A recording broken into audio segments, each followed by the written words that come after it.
Crisis के बीच America लगातार रूस पर प्रतिबंध लगा रहा है। सिर्फ अमेरिका ही नहीं, ब्रिटेन समेत कई और यूरोपीय देशों ने रूस पर प्रतिबंध लगाए।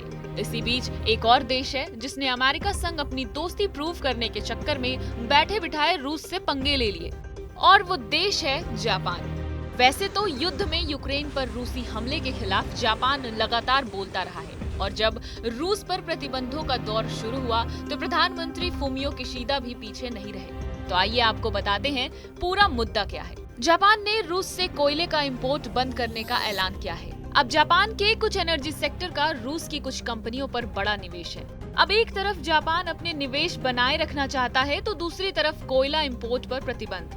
कोयला इंपोर्ट बंद करने के अलावा भी जापान ने कुछ और बड़े प्रतिबंध रूस पर लगाए हैं। अब निवेश बनाए रखना और प्रतिबंध दोनों साथ साथ तो मुमकिन नहीं है, और अगर जापान ने रूस पर प्रतिबंध लगाए हैं तो रूस इसके खिलाफ एक्शन भी ले सकता है।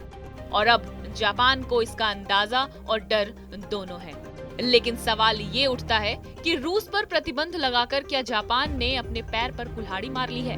क्योंकि अगर जापान का ये डर सच साबित हुआ तो देश पर एक बड़ा संकट मंडरा सकता है। जापान को इस बात का डर है कि प्रतिबंध से बौखलाने पर रूस जापान में नेचुरल गैस की सप्लाई बंद कर सकता है।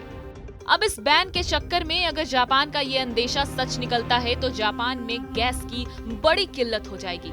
इतना ही नहीं, प्रधानमंत्री फूमियो किशिदा के देश में बिजली का संकट भी गहरा सकता है।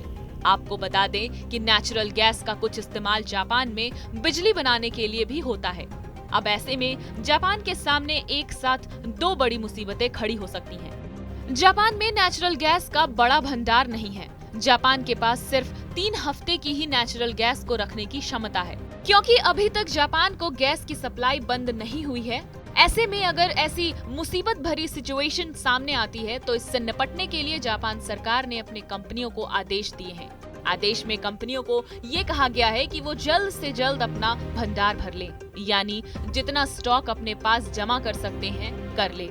इतना ही नहीं, अगर किसी कंपनी के पास स्टॉक बच जाता है तो वो एक्सपोर्ट करने के बजाय देश के ही दूसरी कंपनियों को बचे हुए नेचुरल गैस के स्टॉक की सप्लाई कर दे। अब नाटो देश हो या रूस, एक दूसरे पर प्रतिबंध तो लगा रहे हैं, लेकिन किसी न किसी चीज के लिए एक दूसरे पर निर्भरता है वो कम नहीं हो पा रही। दुनिया के सामने अमेरिका ने रूस पर प्रतिबंध लगाया, लेकिन हाल ही में रूसी सुरक्षा काउंसिल के डिप्टी सेक्रेटरी मिखाइल पोपोव ने एक दावा किया। दावे में ये कहा गया कि युद्ध के दौरान ही अमेरिका ने रूस से 43% ज्यादा यानी हर रोज 1 लाख बैरल तेल खरीदा है। बहरहाल अब सवाल ये उठता है कि जापान अपने सामने आने वाले इस संकट का सामना कैसे करेगा। हमारी इस खबर पर क्या है आपकी प्रतिक्रिया, हमें कमेंट करके जरूर बताएं। बाकी देश और दुनिया से जुड़ी ऐसी खबरों के लिए देखते रहें TV9 डिजिटल।